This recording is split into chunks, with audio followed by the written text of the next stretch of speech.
The Seven Dials Mystery, Chapter 7. Bundle Pays a Call. Getting hold of Bill presented few difficulties. Bundle motored up to town on the following morning, this time without adventures, by the way, and rang him up. Bill responded with alacrity and made various suggestions as to lunch, tea, dinner, and dancing, all of which suggestions Bundle turned down as made. "In a day or two, I'll come and frivol with you, Bill. But for the moment, I'm up on business," said Bill. "What a beastly bore." "It's not that kind," said Bundle. "It's anything but boring." "Bill, do you know anyone called Jimmy Thesiger?" "Of course. So do you?" "No, I don't," said Bundle. "Yes, you do. You must. Everyone knows old Jimmy." "Sorry," said Bundle. "Just for once, I don't seem to be everyone." "Oh, but you must know Jimmy. Pink-faced chap. Looks a bit of an ass. But really, he's got as many brains as I have." "You don't say so," said Bundle. "He must feel a bit top-heavy when he walks about." Was that meant for sarcasm? It was a feeble effort at it. "What does Jimmy Thesiger do?" "How do you mean? What does he do? Does being at the Foreign Office prevent you from understanding your native language?" "Oh, I see you mean. Has he got a job?" "No, he just tools around." "Why should he do anything? In fact, more money than brains." "Oh, I wouldn't say that." "I told you just now that he had more brains than you'd think." Bundle was silent. She was feeling more and more doubtful. This gilded youth did not sound a very promising ally, and yet it was his name that had come first to the dying man's lips.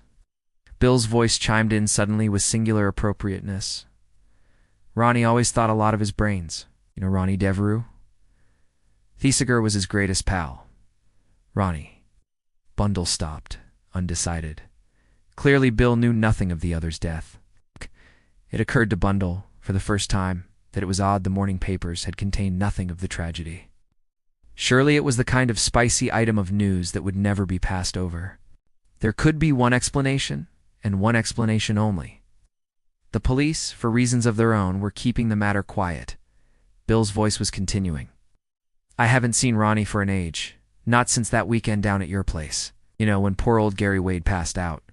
He paused and then went on. "Rather a foul business, that altogether. I expect you've heard about it. I say, Bundle, are you there still?" "Of course I'm here."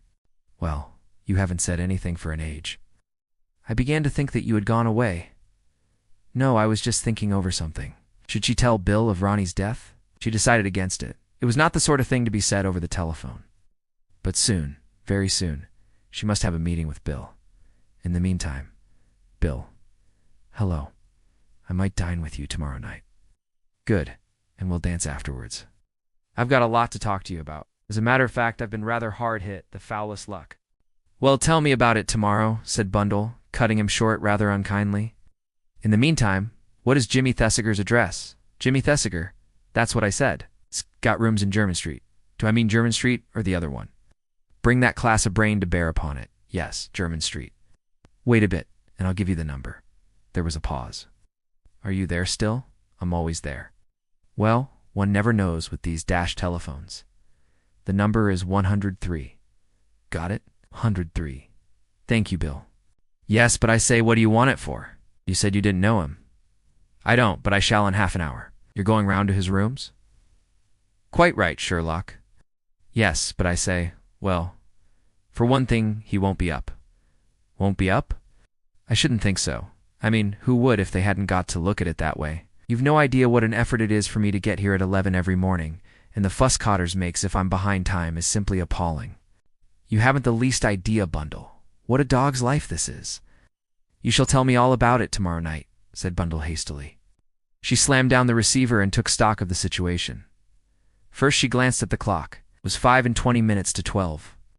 Despite Bill's knowledge of his friend's habits, she inclined to the belief that Mr. Thesiger would by now be in a fit state to receive visitors. She took a taxi to 103 German Street. The door was opened by a perfect example of the retired gentleman's gentleman. His face, expressionless and polite, was such a face as may be found by the score in that particular district of London. "Will you come this way, madam?" He ushered her upstairs into an extremely comfortable sitting room, containing leather-covered armchairs of immense dimensions. Sunk in one of those monstrosities was another girl, rather younger than Bundle, small, fair girl dressed in black. "What name shall I say, madam?" I won't give any names, said Bundle. I just want to see Mr. Thesiger on important business. The grave gentleman bowed and withdrew, shutting the door noiselessly behind him. There was a pause. It's a nice morning, said the fair girl timidly. It's an awfully nice morning, agreed Bundle. There was another pause. I motored up from the country this morning, said Bundle, plunging once more into speech. I thought it was going to be one of those foul fogs, but it wasn't. No, said the other girl. It wasn't, and she added, I've come up from the country too. Bundle eyed her more attentively. She had been slightly annoyed at finding the other there. Bundle belonged to the energetic order of people who like to get on with it, and she foresaw that the second visitor would have to be disposed of and got rid of before she could broach her own business. Why, it was not a topic she could introduce before a stranger. Now, as she looked more closely, an extraordinary idea rose in her brain. Could it be? Yes, the girl was in deep mourning.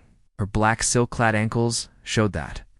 It was a long shot, but Bundle was convinced that her idea was right. She drew a long breath. Look here, she said. Are you by any chance Lorraine Wade? Lorraine's eyes opened wide. Yes, I am. How clever of you to know. We've never met, have we? Bundle shook her head. I wrote to you yesterday, though. I'm Bundle Brent. It was so very kind of you to send me Jerry's letter, said Lorraine. I've written to thank you. I never expected to see you here. I'll tell you why I'm here, said Bundle. Did you know Ronnie Devereaux?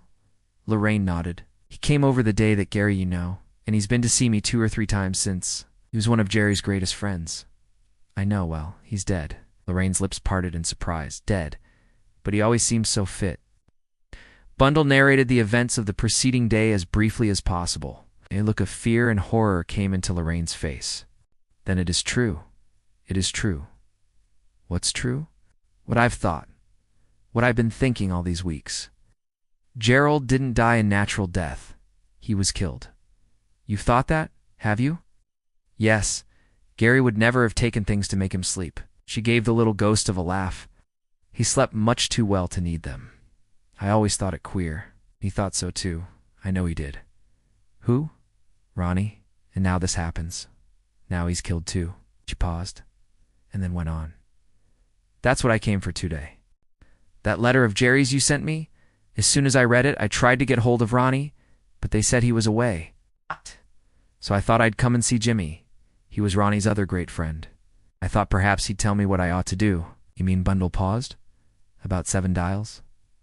Lorraine nodded. But you see? She began. But at that moment, Jimmy Thesiger entered the room.